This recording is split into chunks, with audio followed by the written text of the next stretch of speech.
We're just going to wait a moment to let everyone get settled in here. Welcome, welcome.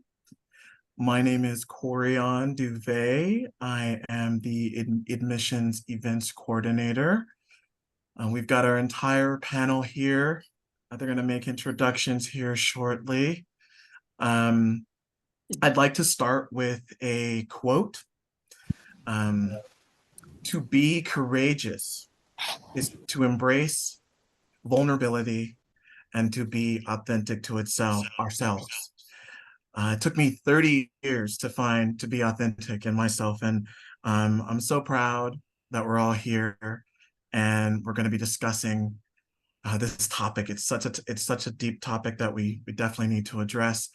And here in the Pacifica community, we're so proud to have it once again.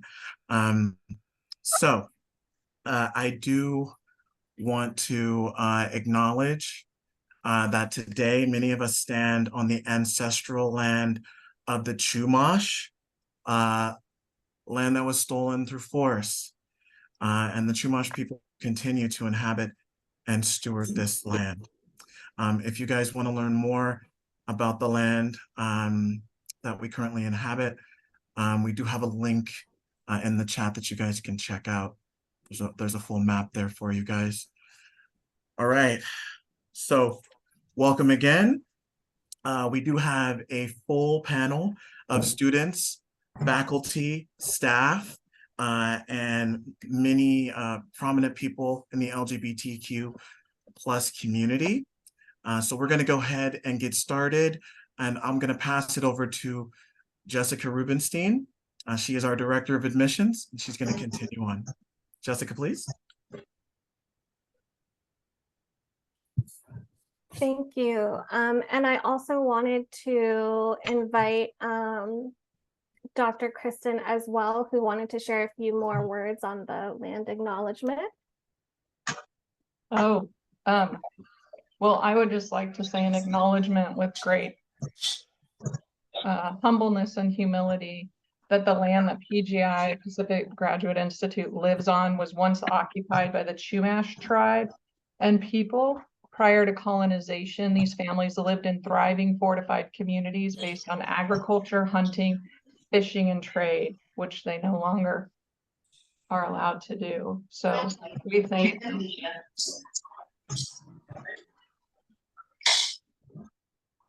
Thank you so much. My name is Jessica Rubenstein, and I'm the Director of Admissions here at Pacifica Graduate Institute. We're so happy that you are able to take your afternoon or evening, wherever you might be, if you are across the country or even across the world. We're so happy that you are able to join us today. Again, we want to acknowledge the land and education system that was built on the land of Indigenous people. Again, my name is Jessica Rubenstein, Director of Admissions here at Pacifica, and I'm so thrilled to share about Pacifica Graduate Institute and how we are proud to honor diversity, social justice, and the LGBTQIA community by holding panels that raise awareness about depth psychology, mental health, and serving underrepresented communities. By having these important discussions, we can address barriers to equity while honoring our various identities and stories. At Pacifica, we uplift the power of storytelling, and you can see this woven throughout our curriculum.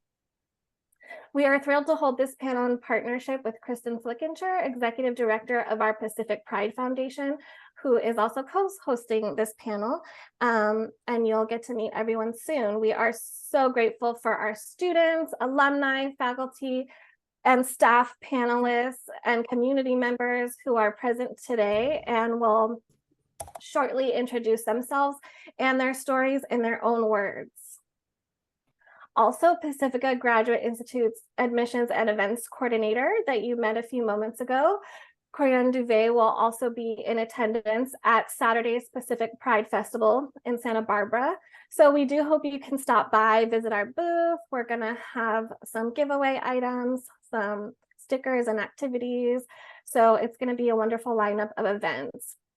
And community connection is what keeps us alive present, engaged, and active in our community.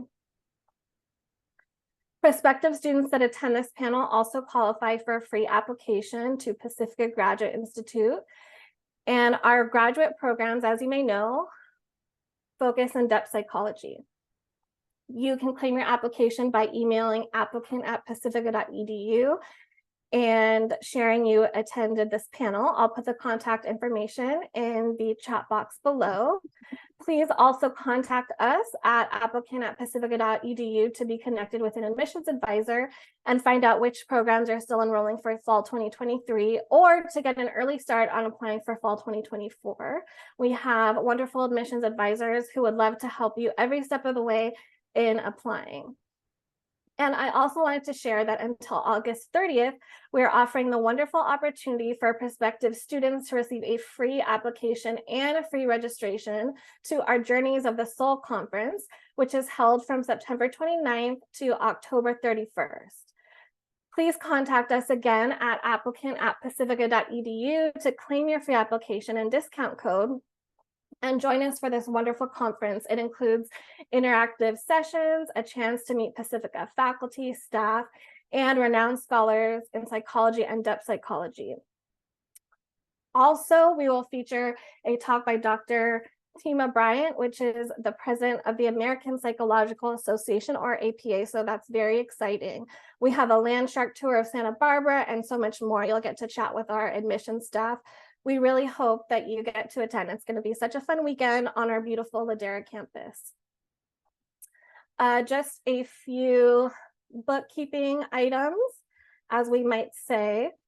If audience members could keep themselves muted, please, while the panelists are talking, that would be wonderful. We are going to have panelists chat with us for about 50 minutes. And then we have the last 30 minutes for Q&A. And there's a chat box at the bottom of the screen where you can type in your questions. I'd like to now introduce the president and CEO of Pacifica Graduate Institute, Dr. Leonie Madison. Can you hear me? Yes. Oh, you can. Okay, wonderful. Thank you. Progress is rarely linear. We sometimes take steps forward, backward, and everything in between. Thank you for the opportunity to be here with an open heart to listen, learn, and connect with all of you. I'm delighted to explore the psychological, emotional experiences of the LGBTQ+ community, societal barriers to equity, how LGBTQ+ people process trauma, the impact of homophobia on self-image and self-acceptance, and how LGBTQ people navigate identity and relationships. We cannot tend to true thriving of our souls without recognizing the interconnection of the soul in the world. Now, how do I know this to be so? I believe that love's richness, beauty, and depths can only be fully experienced in an open, honest, and vulnerable climate. For each individual soul to live an empowered and authentic life dependent upon the presence of other souls. Now, this is the power of depth psychology, and that allows healing to emerge. Here at Pacifica Graduate Institute, we remain steadfast to who we are in our motto to tend soul often in the world. For nearly 47 years, Pacifica has fostered a learning environment that prioritizes body, mind, and soul as essential to transformational learning. Today, over 5,000 diverse community members are engaged in passionate scholarship and practice and are truly committed to making a difference in our world. We believe in academic excellence and the powerful influence that innovative thinking and research-driven data can have on creating new funding resources and prioritization of mental health services. LGBTQ plus scholarship here at Pacifica is an important piece of our work. We value different backgrounds, beliefs, and experiences. I truly believe that only in embracing and championing our diversity can we gain a sense of connected oneness with one another. We practice deep peace individually and collectively. We are dedicated to the belief in its ever-present nature. Peace is present if we know how to look for it and hear it as it calls to us on a daily basis. We progress in prioritizing true compassion and tenderness for ourselves and one another. We respect that every being, every soul is on a journey. We, each of us, is at this moment in time, today. We're here because we're meant to be here. Whatever that may feel or look like for you, whether it's comfortable or not, my hope for you is that you will thrive and grow and show up as your authentic self fully in whatever capacity you're called to serve. We thrive on listening, and in listening, truly listening to one another, because that's how we learn, and that's how we grow, and that's how we heal.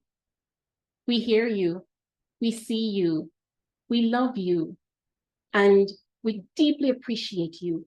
And we're striving to communicate that you, yes, I'm speaking to you, you belong at Pacifica. You belong to a legacy of visionary thought leaders and scholars whose work continues to influence the trajectory of contemporary depth psychology. We're committed to making depth psychology accessible and affordable to all people, and that is the path to healing. So, to our LGBTQ plus students, faculty, staff, and alums, you belong at Pacifica Graduate Institute. To our future LGBTQ plus students, faculty, and staff, we want you here at Pacifica Graduate Institute. And I'll close with something that my grandmother taught me. I can't speak and not speak of my culture. As you can hear from my accent, I'm from the beautiful island of Jamaica, the West Indies. And as you can see, I'm a Black woman. I'm a Jamaican. I'm a Christian. I'm a mother. I'm a daughter. I'm a grandmother. Well, I'm a glamour, a CEO, a teacher, a trauma survivor, an author, and an advocate. All of these things at once in one body. And I have met men, women, and those who identify as one, two, many of the above identifiers and more. My grandmother taught me that love is nothing to be afraid of. Everybody deserves to experience divine's love and the depth and the breadth and the heights and valleys of it. And so one of my favorite sacred scriptures is found in 1 Corinthians 13:48, which says, love is patient and kind. Love does not envy. Love does not boast. Love is not proud. Love does not dishonor others. No, it's not self-seeking. It's not easily angered. And it keeps no records of wrongs. Love does not delight itself in evil, but rejoice with truth. Love always protects, always trusts, always hopes, always preserves. Love never fails. We have many trailblazers who forged a path for us. Audre Lorde and James Baldwin come to mind. Both artists trusted in their love enough to be tender with themselves and then to be tender with us, their audience. They led us in inner crevices of their hearts. As Audre Lorde famously said, we're all in the process of becoming. Without their examples of bravery, we all might not be here today, tending to soul.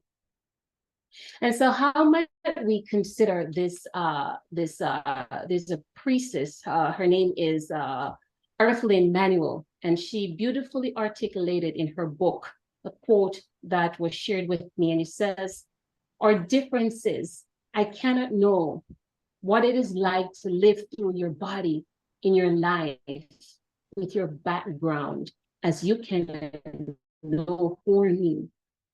And so in closing, let me say, we trust that what happens here through this forum today will truly open our hearts and our minds to receive or to expand what is, as we all work together to strengthen this community. We need one another. And as we always say in my island, no man is an island, no man stands alone.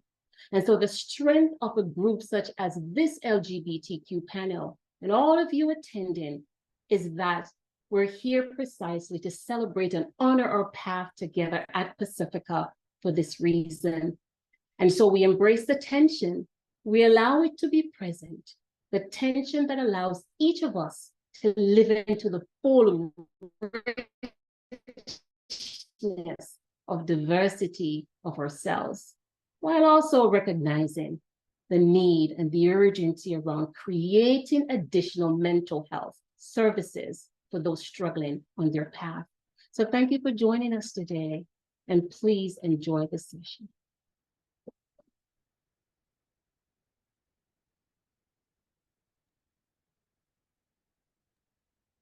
All right, we'll go ahead and begin the panel. Kristin, you can go ahead and start with the panelists. Thank you. Sure. Thank you, Dr. Madison, Jessica, and Corian. It is a pleasure to be with you here today. I want to do a quick access check if we can. Does everyone have what they need to fully participate? Is everybody good? Okay, and we can do that throughout. If I speak too quickly, if you can't hear a panelist, please put that in the chat and we will do our best to shift and make sure that everyone can hear and participate. If you'd like to utilize closed captioning, you can click the CC icon in the panel at the bottom and then choose the language that you would like to read. Go right ahead, everybody has that ability. Okay, so I'm Kristin. I use she, her pronouns. I am the Executive Director of Pacific Pride Foundation in Santa Barbara County. And I began work in the LGBTQ+ movement at the age of 19 as an intern for the National Gay and Lesbian Task Force. That's what it was called at the time. And that was in 1997. And my first paying job in the movement was as a field organizer for the marriage campaigns in Central Oregon 20 years ago now. Hard to believe that. I was the Southern California Director of AIDS Life Cycle, where I helped to raise more than $25 million for HIV-related services during my tenure. And I was the Director of Programs at the world's largest LGBTQ+ organization, the Los Angeles LGBT Center. Currently, I'm the Executive Director of Pacific Pride Foundation, an organization dedicated to ensuring a vibrant, thriving, and visible LGBTQ+ community in Santa Barbara County. This weekend is Pride. If you're not planning to come, you should. It'll be on Saturday at Chase Palm Park Field all day. It should be really an exceptional day. The work that I am privileged to do is sacred work, and I am grateful for the opportunity I have to do it with all of you. I, at my core, am a more and more radical activist. I grew up as a queer kid in Idaho, which is not a super fun thing. Idaho's great. Being queer in Idaho is not. that's who I am. I carry that with me everywhere I go. I'm struck by what Dr. Madison brought, forward in invoking Audre Lorde. I think, everyone knows the quote about caring for myself is an act of political warfare. The further quote, the larger quote is important as well. She said, I had to examine in my dreams as well as in my immune function tests, the devastating effects of overexertion.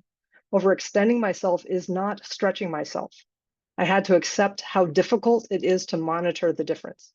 Necessary for me as cutting down on sugar, crucial, physically, psychically. Caring for myself is not self-indulgence, it is self-preservation, and that is an act of political warfare. I will tell you, after 20 years of doing movement work, I understand that in my bones. What I am not is a clinician, so I am also really looking forward to hearing from our panelists today. With that, I'm going to toss it to our panelists.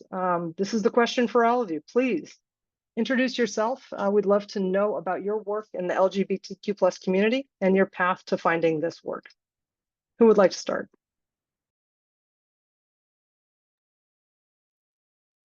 I'll start. My name is Brian Stachowiak. I'm a licensed marriage and family therapist. My pronouns are he, him. I'm also adjunct faculty at Pacifica and at the New Center for Psychoanalysis in West LA, where I have a seat on the board of directors. It's kind of curious to think about how I got into the path to finding this work. I could say that it started at birth. So, when I was around 25, I entered my own analysis, my own therapy, to really confront a lot of trauma. And then it shifted into something much more spiritual, something more transpersonal and depth oriented. I went through the program at Pacifica and the master's program and really enjoyed the meaning that they gave to me. And then was invited to teach there. And I teach several courses there now, from human sexuality to clinical process and practice and LGBTQ affirmative clinical practice as well. I did my clinical training at the Los Angeles LGBT Center. So Kristin, it looks like we've got some commonality there. And I co-facilitated several groups ranging from issues of domestic violence to early recovery from crystal methamphetamine and anger management. Worked with couples, individuals. It was an awesome training site. I think it's one of the best training sites in the nation. So that's a little bit about me. I'll turn it over to whoever's next. I can go next. Hello, everybody. My name is Amber Whittington, also known on the internet as Amber's Closet. I am an influencer and an activist. I am on the LGBTQ Council for the District Attorney in Los Angeles, George Gascon. I am a board member of Lambda Legal, which are the lawyers fighting for equality for the LGBTQ plus community. I am a recently appointed commissioner of West Hollywood.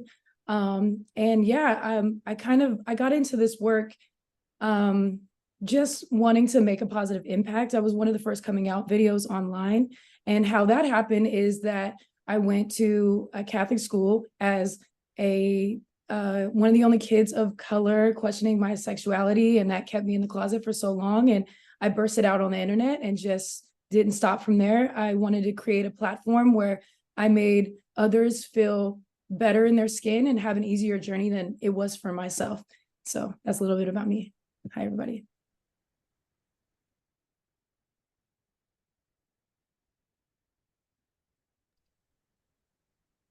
I'll start calling on people. How about Kristin?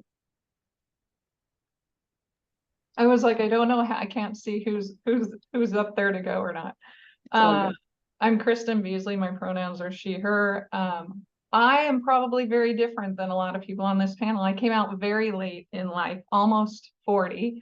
So I was doing advocacy and still do advocacy for vulnerable populations around trauma and resilience my entire career and my entire life. And then in my own therapeutic experience, recognized that I identified with somebody who was gay, was a lesbian. And so all of a sudden, I literally drove home and told my husband of 15 years that I thought I missed something when I was a kid or growing up. I had never met somebody where I grew up and where I lived and in my age bracket that I knew anything about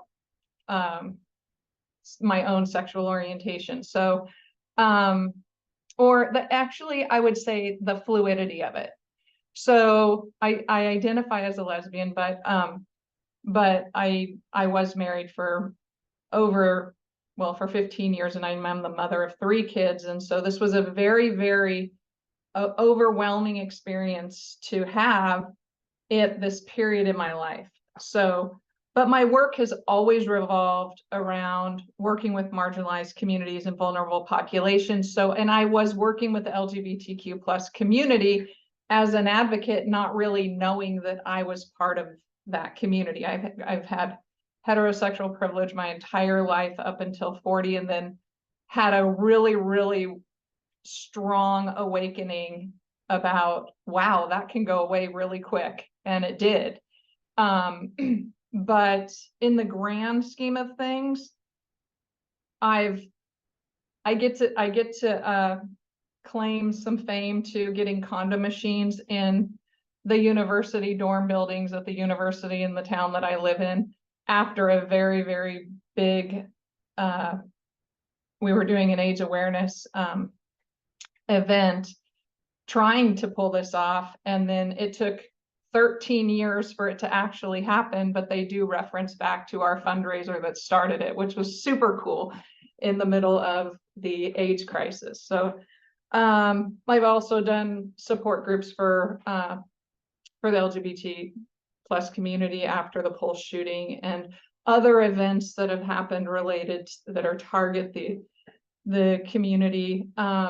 We've had some very, very big events in my local community because I live in the Bible Belt of California. So we've gotten to go face to face with the Proud Boys here who tried to take our theater.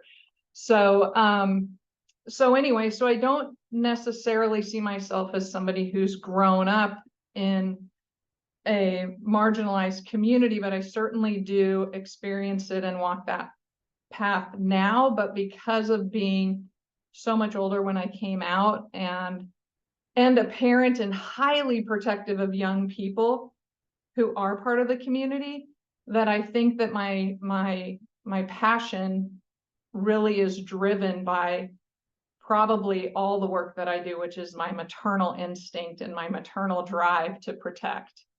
So I think I have a little bit of a different lens.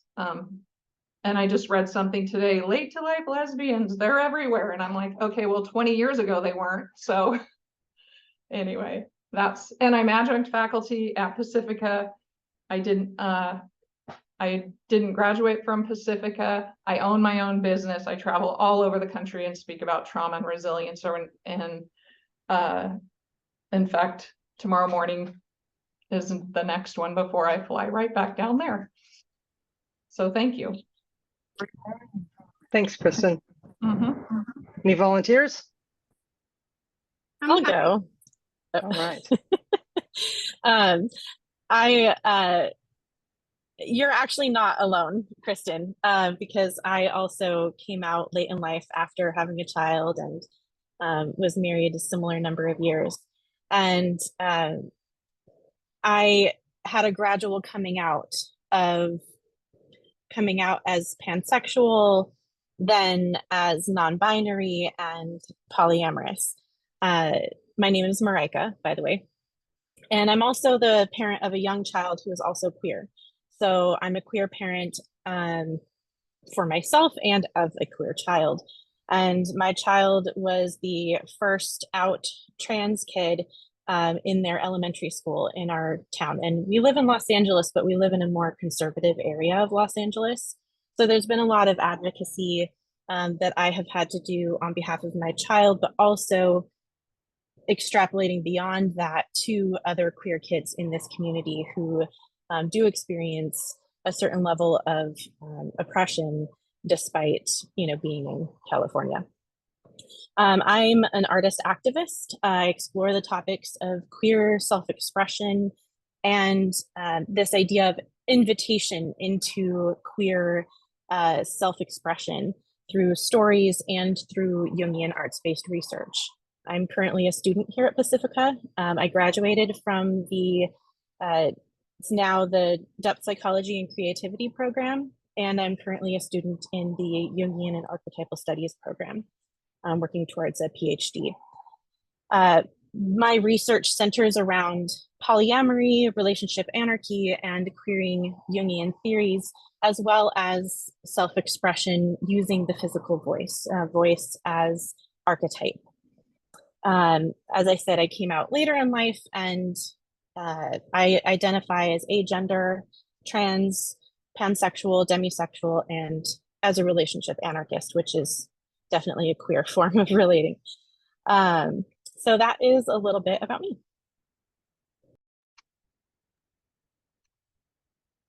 Great, thank you. I'm happy Yeah, to go. go next if that's okay. Yeah, my name is Douglas Thomas. My pronouns are he, him. And originally I had a background in music. I was trained as a classical singer and majored in music for my bachelor's degree.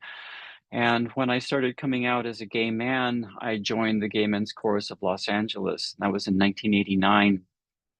And so that was really the height of the AIDS crisis. And the chorus had people who on a regular basis were getting infected 1 month, getting diagnosed the next month, hospitalized the 3rd month, and dying in the 4th month. And so we were singing at funerals of our own members on a monthly basis, and then doing other community events.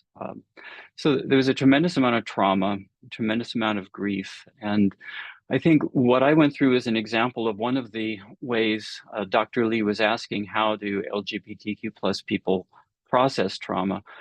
We processed it as a community, and we processed it through our art, through our music. These were really profound experiences, and it may sound a bit strange, but I came to have an appreciation for the psychological value of death in the way that it really crystallizes for people what is most essential about them and what is most essential about being part of a community. I'm reminded, I learned in those years the words of the great gay poet Paul Monette, who wrote, "We will not be bowed down or erased by this. I've learned too well what it means to be a people, learned through the joy of my best friend what all of the meaningless pain and sorrow cannot take away. All there is love." And that was something that I learned in my bones and in my body and through my voice in those years. And it was really a great transformative experience for me to go from a place of internalized homophobia to cherishing my gayness as maybe the best aspect of who I am as a human being. So that led me into the mental health field, led me to get licensed as a clinical social worker and go back to school and get a PhD in depth psychology, and go on to become adjunct faculty at Pacifica in the clinical psychology program, and also working as a private therapist in Pasadena, where I'm specializing in services to the queer community and alternative sexualities, particularly BDSM and kink, and also specializing in dream work. So that's a bit about me. Thanks. And then Lauren. Yeah, thank you. Hi, I'm Lauren Lastra. I am Director of Student Services, as well as Accreditation Deputy at Pacifica. So I'm actually going into my 15th year at Pacifica as a staff member. So it's really great to be here today amongst colleagues, longtime friends, and also friends I've yet to meet. So it's really great. I'm glad we did this where we can see each other's faces. It really adds an element to it. So good to see you. So I came into this work more recently, actually. from Santa Barbara, California. And during the pandemic, my wife and I and our 2 boys, we moved up to the San Ynez Valley. So it's not too far from Santa Barbara if you're familiar with the area, just right over the mountains, kind of in a cozy valley that's comprised of 5 towns. So we arrived in a strange time. Everyone was still social distancing, hard to make connections, and we were just trying to find our people up here. It's significantly more conservative, and so we were really being intentional with the connections we were making. So, and that's how I actually stumbled upon, through I'm an active member at Bethania Lutheran Church up here, which is absolutely just progressive, wonderful church up here that connected me with San Ynez Valley Pride. And it was not yet formed as a nonprofit. It was still up and coming. This was just in 2022. So I then became a founding board member of San Ynez Valley Pride, and I currently serve as president of the organization. So we organize the annual Pride celebrations. We just celebrated in June, which was fantastic. But that does also have, pushback, not only from community leaders, but also the city council members and members at large in the community. So we've really, have tried to build bridges, make connections, and we actually did, Copenhagen Pride reached out to our organization at San Ynez Valley Pride. Because I had read in the news that the city council was not supportive of banners that were being proposed by another organization in support and celebration of Pride Month. So Copenhagen Pride said, "What's this all about?" We connected, and then actually a lot unfolded, but we just were invited. Last week, I just returned from Copenhagen, where we celebrated Pride and marched in front of the parade and met with the mayor there in Copenhagen. So it's been a really beautiful connection and alliance, which has been great for our small community. That's great. Thank you, Lauren, and congratulations on that. Big excitement. It's not an easy time to be doing this work, but goodness, it's wonderful when people are so supportive and we find our friends. So I think that leads us into this question about equity. So what are the barriers? What are the barriers that you see to presenting themselves, that are presenting themselves currently in advancing equity among the LGBTQ plus community? Who wants to take that? I can Amber. start sharing.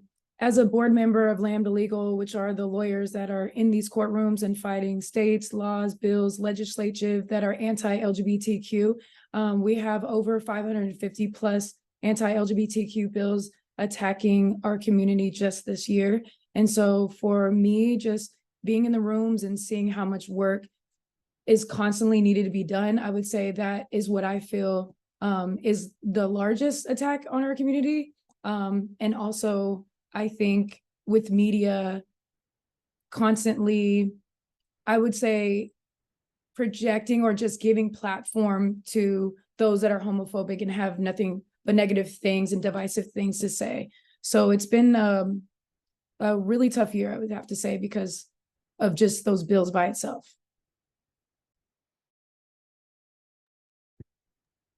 I'd like to add on to that, if that's okay. And just recognize the forces that we're talking about, are both social forces and psychological forces. And I want to acknowledge for a moment the murder of Laura Ann Carlton last week, who was gunned down at her own store in Lake Arrowhead simply for having a pride flag hung outside the store.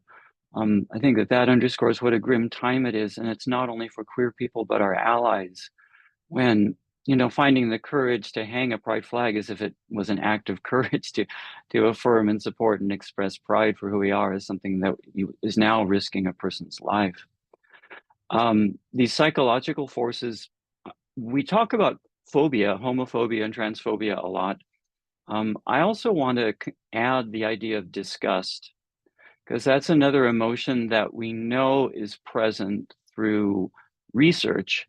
And disgust is actually a really interesting emotion when you get into it. Initially, it's that reaction of revulsion against something that is filthy or rotten or polluted. And there's that impulse to preserve yourself against some kind of physical contamination or physical contagion. But it carries over psychologically into ideas that we can have a visceral reaction of disgust towards something that strikes us as an impure or polluted or contaminated idea. And you see it in the rhetoric that people use against queer people, and you see it in the facial reactions and the physical reactions that people have. And so it's not only a question of phobia, but it's also a question of confronting people who are having a reaction of disgust and figuring out ways to speak to that irrational response. Yeah. I think too, if I could jump in here, I do think it's related, just the anti-LGBTQ rhetoric at the national level. And, in the small community that I live in here, there's a lot of the anti-woke or proud donors to gays against groomers. This sort of rhetoric is used at the city council meetings throughout town.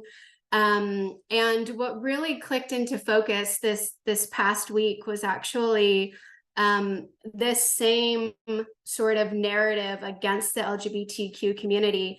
I was naive and didn't realize that it was global. So I attended several panels, even in Copenhagen Pride, they're having the same exact rhetoric.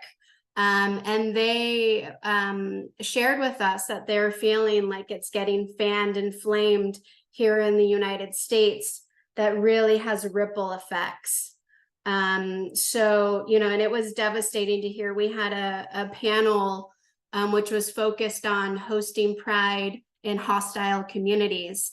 And there were folks from Uganda, Georgia, Budapest, and, this anti-LGBTQ rhetoric then sort of empowers people to bring this legislation forward.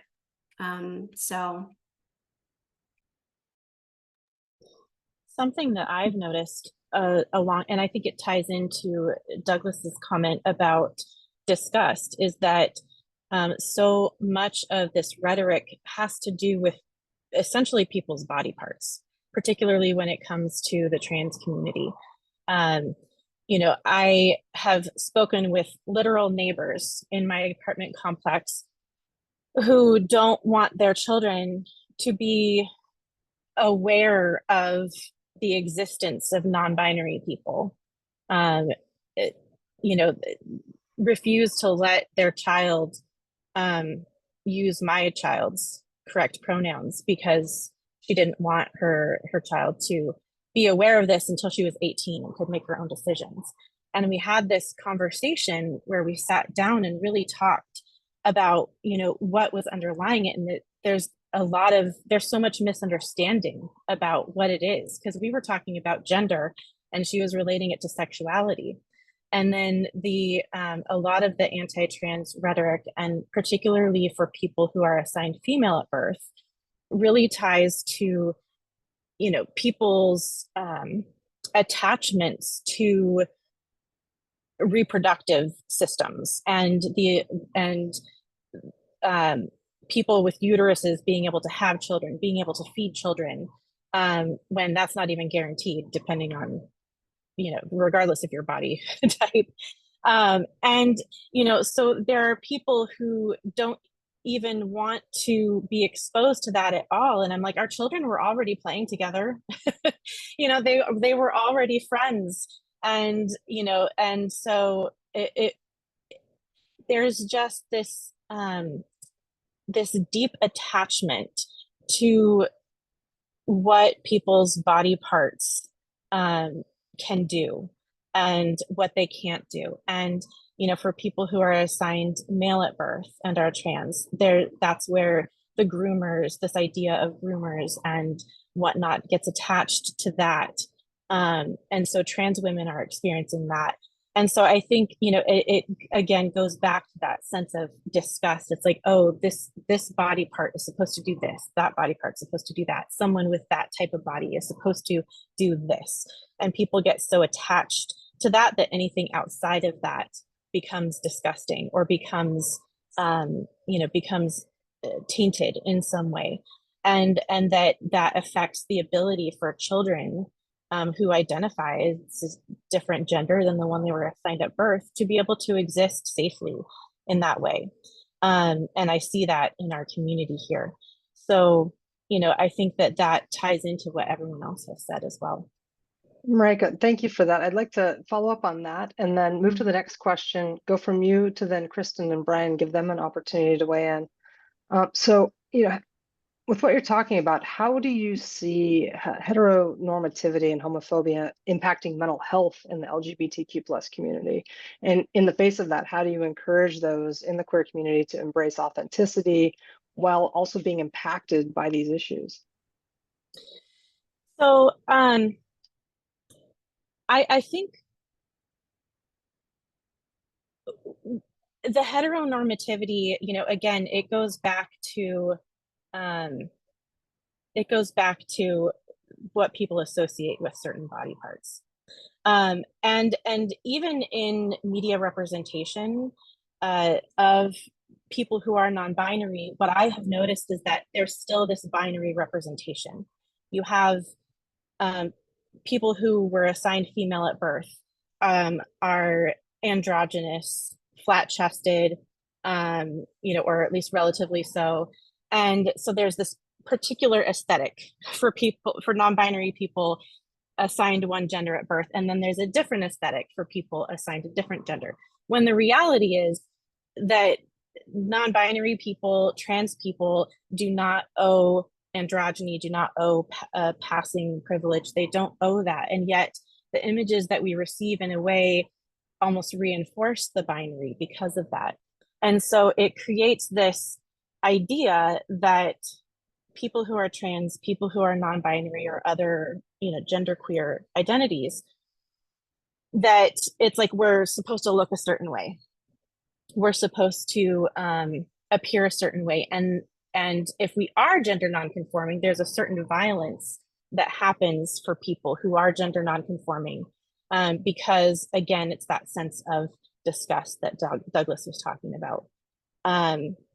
And so it's really interesting to see these cultural dynamics that even as there's more representation, that it is still,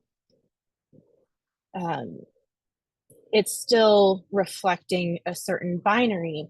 And then what that does is for mental health is affect how people see themselves. You know, if someone, like for instance, part of the reason that I cut my hair was to be able to present, to indicate to the world that I am not necessarily the gender that I appear to be. I have a very femme appearing body. And so that was one way that I could signify. For me, I have no issue with my body or how I present, but the relationship with society was what affected that. And so that relationship with society could then impact the mental health of people who are trans, people who are non-binary, regardless of how they want to present or how they feel about their bodies. And so when we are able to create spaces for people to be able to be accepted for who they are, regardless of what they look like, regardless of how they identify, then that affirmation studies have shown that affirmation of pronouns, affirmation of people's identities really makes the biggest difference with mental health. So that's what I have to add about that. Great. Brian, I seen you came off mute. Yeah, no, I'll go. I was, as we were earlier talking about the rhetoric and the violence happening, and the attacks on the LGBT community, the Jungian analyst James Hollis had said that what we're witnessing now is the death of a myth, and myths don't go down easily. And we thought it was just an interesting way to frame that, and unfortunately, there's a lot of people that are dying as a result. But your most current question was around, heteronormativity, homophobia, and encouraging, how do I encourage those in the queer community to embrace authenticity? Society, I think, really creates a false theater in the mind for the LGBTQ person. I think it does for everybody, that we get colonized in our thinking. One of the biggest countertransference or issues in therapy with clinicians, where they're projecting onto their clients, is around what intimacy should look like. And so, as opposed to seeing a spectrum of genders, of sexual orientations, of expression, to create more awareness around that. So one of the ways that I try to integrate some hope in nascent therapists is to really educate them about their history. The LGBTQ history goes back long before Stonewall, but because of censorship laws that keep gay people sequestered from knowing their potential, there are a lot of pioneers in the gay liberation movement who were visionaries. Carl Urich, Edward Carpenter, Harry Hay, Marcus Hirschfield. There's all kinds of, we even have one on our call now, Dr. Christine Downing, that really conceptualized a transpersonal way of being gay and connected queer people to myth and meaning. Which is one of the reasons I really love, we'll probably get to this later, but it's one of the reasons I really love Jungian psychology, is because it really, gives myth and meaning, whereas Freud doesn't quite do that as much, in my opinion. So, by connecting the client or the student to their kind of rich historical past, they can see the societal role they play. It reduces bullying in schools. And that they play an important part in contributing to society. There's this organizing, what we call in psychoanalysis, this organizing principle that exists in our culture, which is centered around not being queer. And so that our psychologies are organized around preventing this kind of relationship that has to be grappled with and kind of summoned and grappled with. So I think just connecting people to their past, to the social role of the LGBT liberation movement, does wonders to inspire hope and their potential. That's great. Thank you. So I'm going to toss it to Amber, and then we're going to move to the next question, and we'll start with Kristin for that one. Just some panel management. So Amber, if you've got something to add here.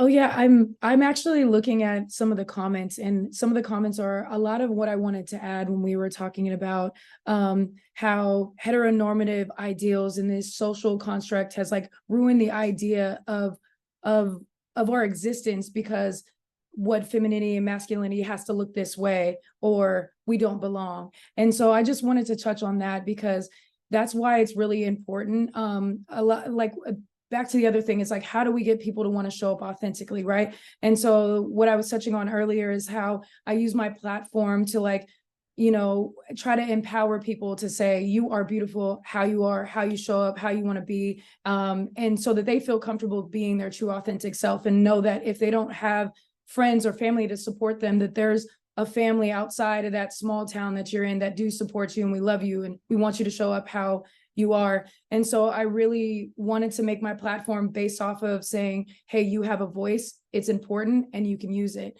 And so I really think it's important to uplift and encourage more people to speak up and share a lot of the things that we're talking about on the panel today, because it's more important now than ever that we get to our youth, because a lot of what was shared today, especially about bodies and talking about body parts, a lot of that is attack on our kids, especially our trans kids. And so if they're going to take away our ability to educate them and show them representation that I wish that I had when I was younger so I could be me earlier, if they're going to take that away, it's our job to then step up and provide from community in whatever way that we can. I just wanted to also say that somebody also said that it's wrapped in white supremacy, and that really is the foundation of heteronormative ideals. And so we have to like rip that apart and just do what we can as a community. I can go on, but we're running out of time, but thank you for that time. I wanted to add that in.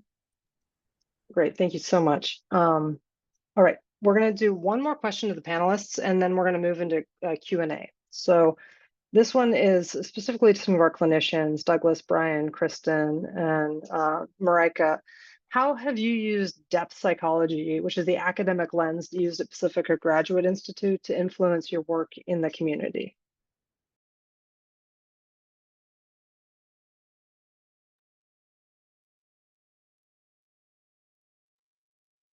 I'm not actually a clinician, but I am a depth psychologist. So I'll go ahead and jump in. For me, as an artist activist, what I have really been using in my work is Jungian arts-based research.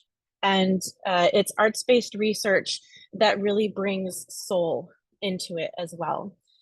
Because so much of what we've all been discussing really has to do with othering, people viewing other people, different identities as this other thing and not something that may be a reflection on who they are as a person. And so my work has really been about relationship and about,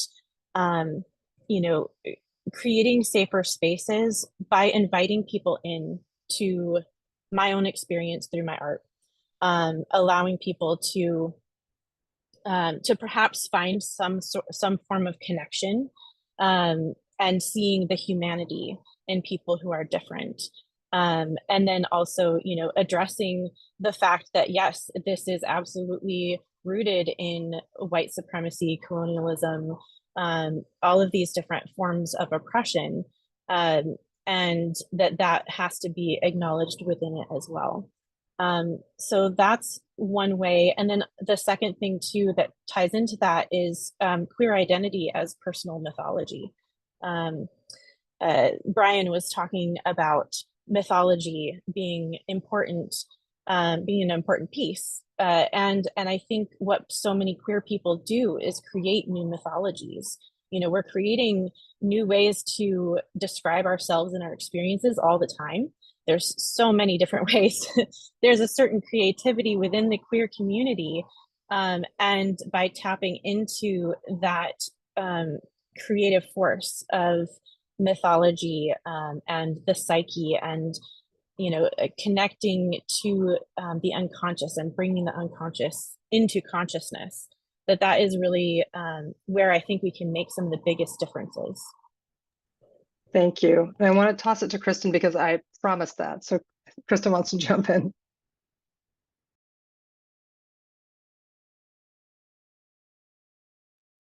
You're on mute.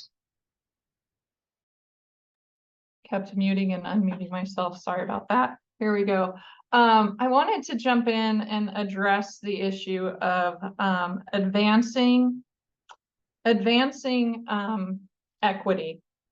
And so what are the barriers that we all experience? And I think that when, there's so many things in our world today, we are going through this very cyclical, archetypal, generational transformation that we're in the middle of. Like, it's like kind of being in the eye of a hurricane that's happening and none of us are really aware of it, although it's been happening for thousands of years in a very repetitive and redundant way.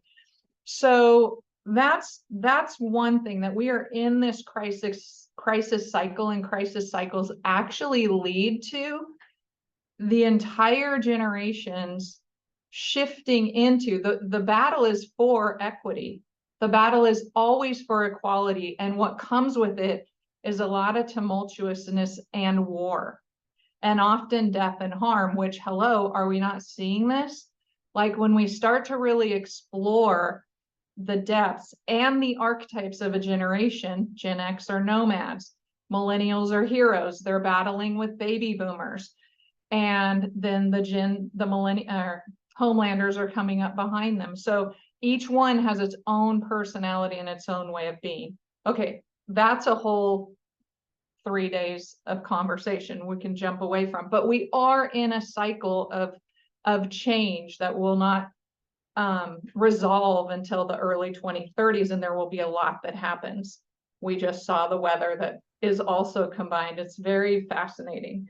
So, but what I wanted to ask or think about is, like, how do we maintain identity while at the same time really embracing belonging? Because it all comes down to belonging. If we don't all belong to the same community, right, and that community is humanity, then we end up parsing ourselves out so small that it's very difficult to advance equity, because some people are okay with equity with one marginalized or vulnerable group, but they're not okay with it with another marginalized group, and the conversation gets convoluted. And what I think, for me, that just was a really profound experience this year, Pride in my community, and I've always talked about bullying, and I really think bullying is at the heart of so much discrimination, intimidation. I mean, bullying is really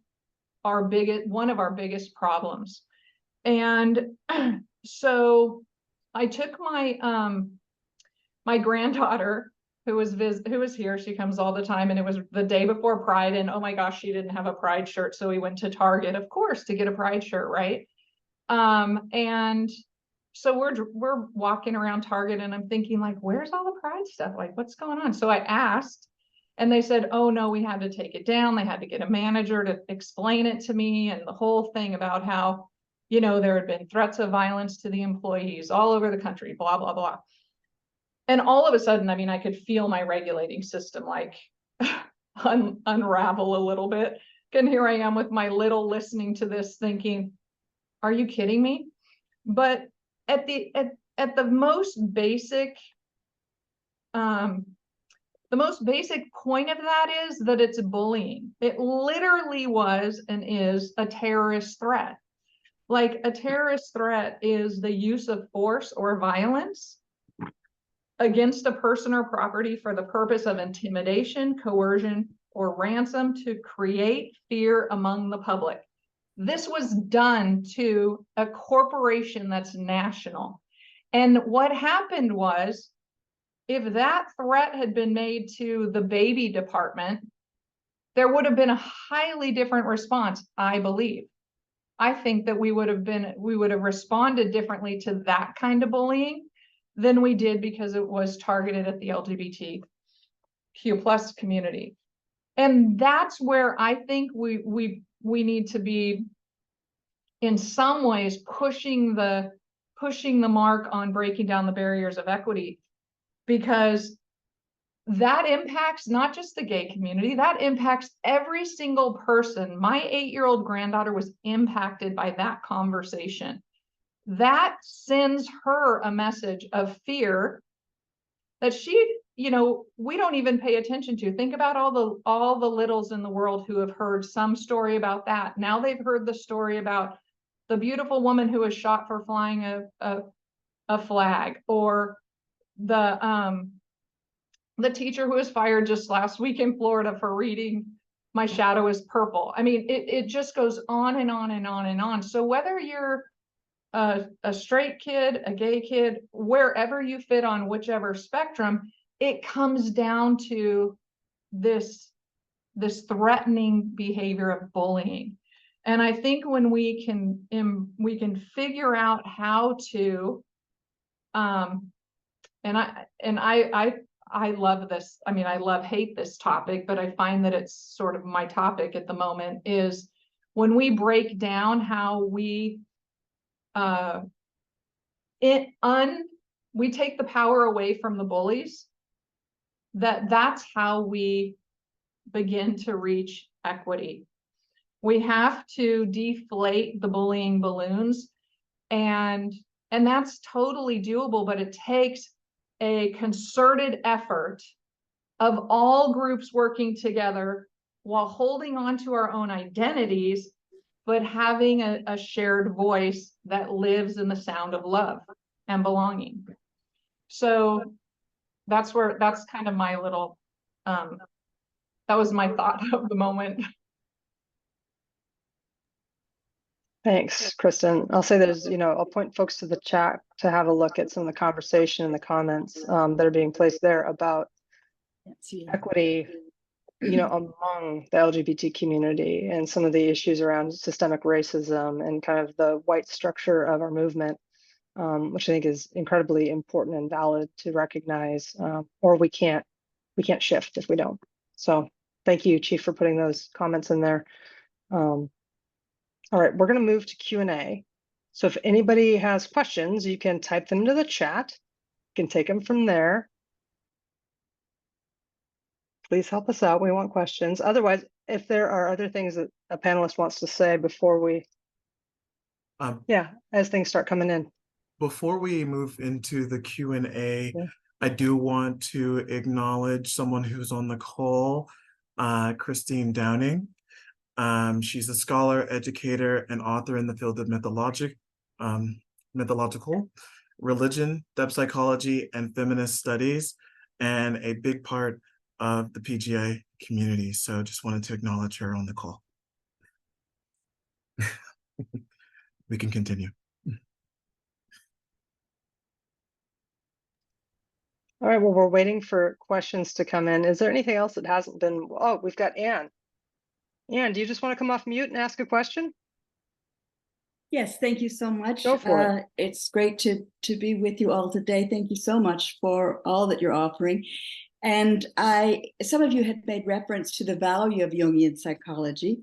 And I wonder, as we try to update and refresh some of the very limited, dated Jungian thinking, what specifically within Jungian psychology do you think we need to teach differently? And what do we need to do differently in clinical practice in relation to Jungian psychology?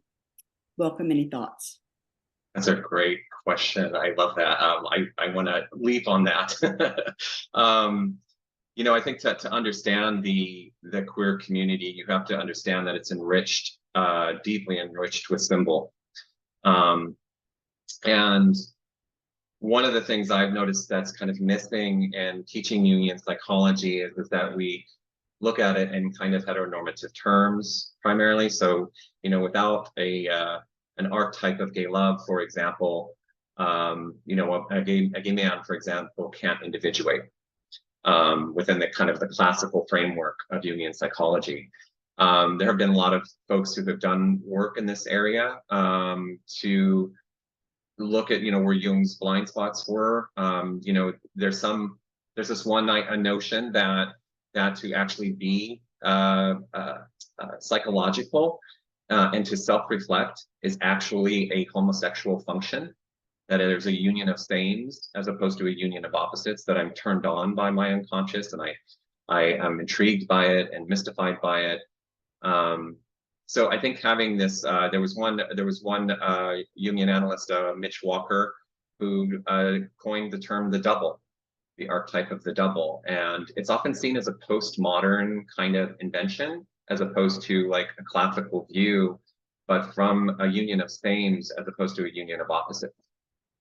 One of the contextual examples that I give to students in one of my courses that I teach at Pacifica is in the film Avatar. The very first one. And in the film Avatar, you can see the archetype of the double. For example, that the primary narrative in Avatar is not Jake to Neytiri. It's Jake to his avatar. But we miss it because we don't have a construct of gay love. And it isn't kind of to make the film gay, it's to be able to see it at through a gay-centered lens so that it has meaning and for the queer person. But you know, there's a whole individuation process, and she serves as a guide. So the whole union structure has to be kind of shifted the way that we've traditionally thought about it in different terms. And I think that there's so much work here to do still, and it's such a rich question. So I'm really glad that you asked it, Pam. I'm going to toss it to Nick, and then there's a question in the chat.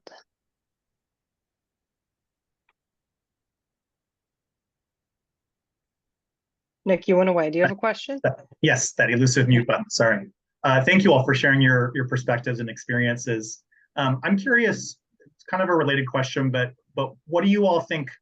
There's such wisdom in the depth psychology tradition and the conversations that Pacifica brings together, but it's such a relatively limited group of us that has access to those. I'm curious if there was one thing that you all could encourage, kind of either the wider mainstream psychotherapeutic profession, or I'm a leadership coach, so the world in general. What is an insight that you think comes from depth psychology around LGBTQ identity or LGBTQ progress in the world that you wish was more widespread than just these conversations within the depth psychology community?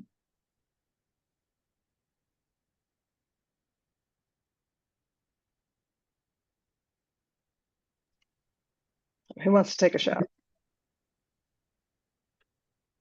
Could you repeat the question, Nick? Yeah, if there was one thing you could identify that depth psychology has to say about the LGBTQ experience, or anything related to what we're talking about today, what might there be from the depth psychology world that you wish was more widely known or disseminated in the wider environment? I mean, the first thing that comes to my mind, Nick, is the depth idea of projection and reclamation, which is such a big part of psychological growth and maturity. That may be fairly obvious to us, but for a lot of people, that's kind of a radical idea, that when there is that experience of hatred or disgust, turning the other into a monster that has to be feared, loathed, and destroyed, that there's shadow projection that's going on, and that the real psychological task is not to protect our children, but is to reclaim our shadow projections and try to expand ourselves as psychological beings. I think I'll leave it there and see if other people have any other thoughts about that. But that's one of the first ones that comes to mind, and I think Jung and von Franz spoke about that over and over again, and we're still living in a world where that is the major psychological task, I think. Thank you. Yeah, go for it. I'll just add to that one of the cornerstones to mental health is the ability to symbolize. And I feel like that is what Jungian depth psychology offers, and it's a good fit for the LGBTQ plus community, because the community is all about symbols. Well, not all about symbols, but it's rich in symbols. So I just wanted to add to what Doug was saying in that way. That's great. Thank you. Thank you both so much. Great. I've got a couple questions in the chat that we're going to go to, and then Peter, I see your hand up after that. So the first question is from Chief Esparza. Does the panel have anything to say about the lack of racial and ethnic diversity on this panel, and how that affects the framing of both what constitutes a, quote, queer mental health issue, and two, what might be suggested solutions that speak to racialized experiences?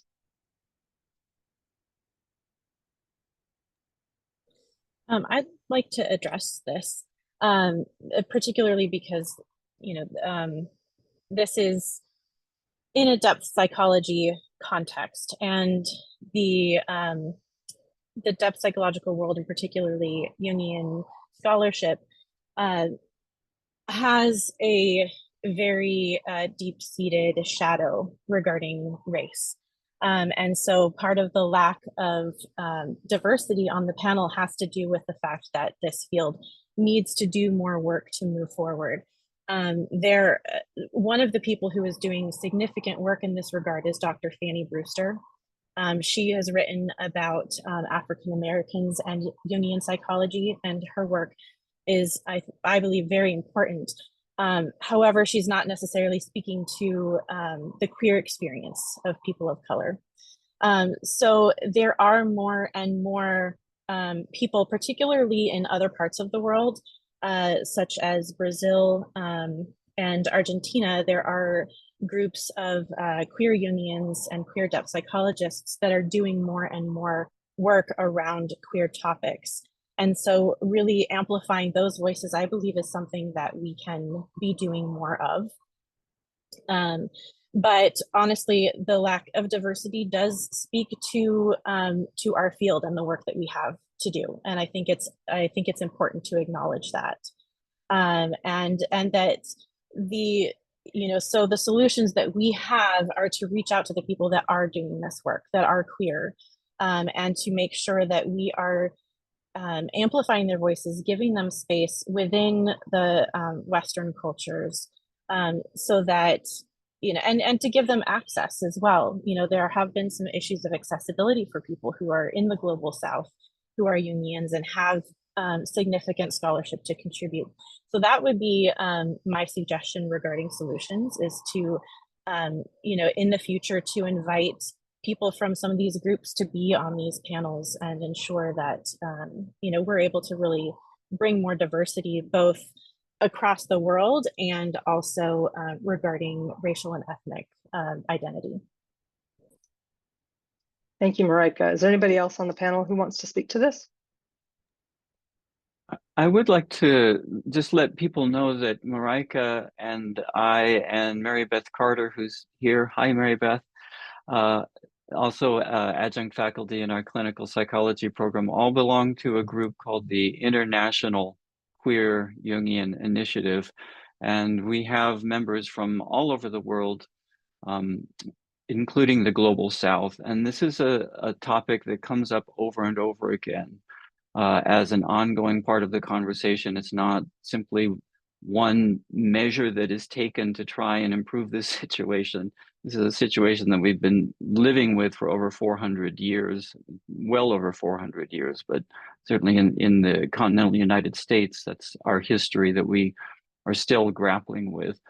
But it's a repeated effort to create the space that foregrounds those voices that have been underrepresented, and to let those perspectives be heard, and to privilege those perspectives as part of an ongoing process of some kind of correction. If people on this call are interested in the International Queer Jungian Initiative, we only ask that you identify as queer, and that is whatever queer means to you. And I will drop the Google Group's email address into the chat. You simply just email them and say that you are interested in joining that group. There's an online meeting the fourth Sunday of every month where we do a community dream matrix for the first hour, and then somebody presents some work of queer scholarship or creative work, arts-based research. Marika has presented and done beautiful work there. I have a book coming out with Rutledge I'm presenting on this Sunday, but that's not self-promotion. I'm just, maybe it is self-promotion. I'm just saying. But I'll drop that into the chat if people are interested in participating in that group. Thank you, Douglas. All right, just a quick time check. We've got 8 minutes left. I want to get to Rob's question, get an answer there, and then make sure we get to Peter. Thank you much. So here's Rob's question is, panelists mentioned the threat of disgust. It seems the impact of that is individuals can internalize the rejection and develop shame. How can we help LGBTQ+ individuals overcome internalized shame so that they can live authentically?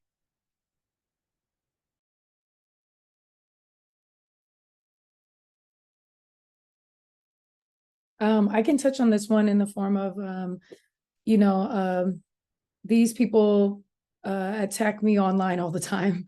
And I just have to say that I kind of look at it from a lens just to stay sane in my own is that hurt people, unhappy people try to make other people unhappy. And for me, when a lot of these people that have such disgust or shame or hate towards people that are out and free and loving themselves, it just shows me that they're fighting their own internal battles. So I try to look at it through that lens. And so at the same time, I'm still continuing my other work at uplifting our community and trying to shield that hurt that they're trying to throw at us. You know what I'm saying? So it's like when someone is loud and makes a homophobic remark at a pride, I just kill it by, just like sharing that, I hope the best for you. And I hope that one day you're going to be as happy as we are. And just like, that's what we have to do. So it's like remembering where that is coming from and just also just uplifting us in the community.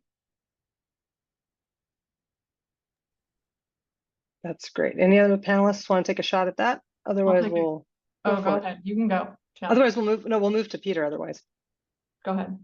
Okay, Peter.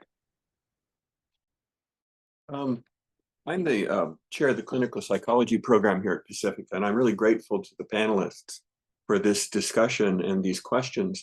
The earlier question about what is the role of depth psychology in responding to our suffering in this area, and when I say "our," I mean broadly. I don't identify. I'm just a old white man, and my computer's acting up right now. So I don't know if you can still hear me. Oh, there you are. We can. So what I think depth psychology contributes is that we understand that psyche is speaking, and that psyche is trying to balance out these criminalities and horrors of our culture, and that we must do it politically and we must do it psychologically, and we must bring the political and the psychological together. And so I think when we turn to address these issues like we're doing today, we're responding organically, almost evolutionarily, to a crisis of psyche. So I think the passionate intensity here and the thoughtfulness really go to the heart of depth psychology's contribution, both theoretically, practically, and emotionally. That's all I got. Thank you, Peter. Congratulations on your new role.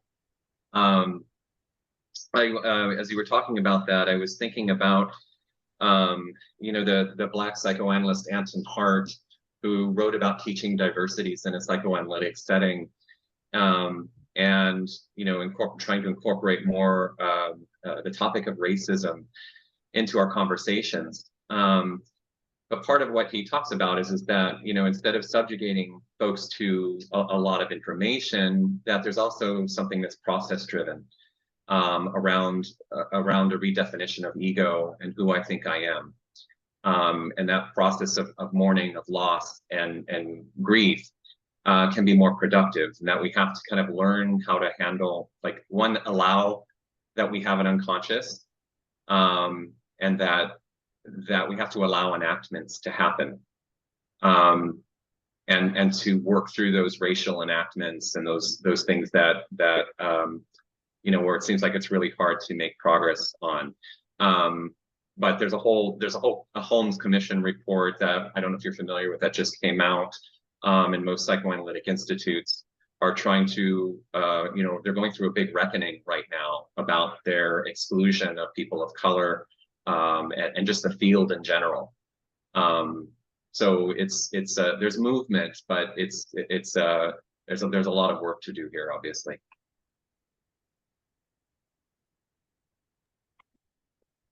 All right. Oh, go ahead, Kristin, please. Me? You were off mute. I don't know if you were trying to get in. Oh, I was off mute. No, I'm good. Okay. I was going to say, panelists, are there other issues that haven't been addressed or other things you want to turn back to? I've just been reminded of a quote that a very short saying that I learned a few years ago at a Jungian conference that was held in Cape Town, South Africa. And it's a Zulu proverb. It says, "A person becomes a person through other persons. And, you know, the question of how do we work through internalized homophobia, internalized transphobia, what do we do to mitigate these problems that are the effects of stigma from a society, come from learning how to be a people. We become a person through being a people. And I think that what we've done here today is exactly what that's about. So just wanted to share that. I'll add one little thing to that. And that we become a people by being with an attuned, loving, connected other from the beginning. And so a lot of my work is around resilience is not random. We start the resilience process prior to birth. And so when Peter was talking about the political and the psychological, we're battling a war on two fronts. We're looking at this political war around racism and all the isms, ableism, sexism, everything. But at the same time, we are also fighting a war for our psyches at the beginning, because at the beginning, shame is built into our belief system, not later in life, but in the earliest parts of our lives. And many of those experiences come through the unconscious earliest pre-verbal experiences, and they're just built upon societally as well as then verbally. Yes, Ubuntu. I know that word. So anyway, resilience isn't random. We can fight shame from the beginning, but we also have to battle the political war at the same time. And we are in crisis. There's just no way around it. There's no easy answer to any of this. And we've reached the end. I do want to pose one final question, which is in the chat, not to be answered, but I think just to be out there. This is from Ames. Since queerphobia, racism, sexism, ableism, etc., are all foundational to capitalism and settler colonialism, do queer unions have a particular responsibility to address capitalistic colonizing mythologies and symbols, and how do you do so? So I think, I'll leave that and hand it back to Jessica and Corian. Thank you all for coming to our event today. We are thrilled that you took the time to, spend this day with us. And we look forward to more of these discussions here at Pacifica, and we invite you to come and join us for that in the future. And please join us for Journey Week. We have lots of events coming up. It's going to be the week of September 27th through October 1st. We would love to see you there. And if you guys have any suggestions for future panels, please reach out to us. My email address is cdouver@pacifica.edu, and we will look and see what events we can make happen here at Pacifica. Thank you again for the time. Thank you, everyone. Thank you so much as well. And I just wanted to address two last questions in the chat. Somebody is asking about the recording. We did record this webinar and we'll send it to all attendees in the next week or so with the email that you used to register. And somebody also asked for the email of the Queer Jungian group, and it's been put in the chat, but if it's also emailed it to me, I can also send it out with the recording. So once again, thank you so much for joining today. Thank you to our panelists and our audience. We hope you have a wonderful rest of the day, and feel free to contact us at applicant@pacifica.edu. Have a wonderful day.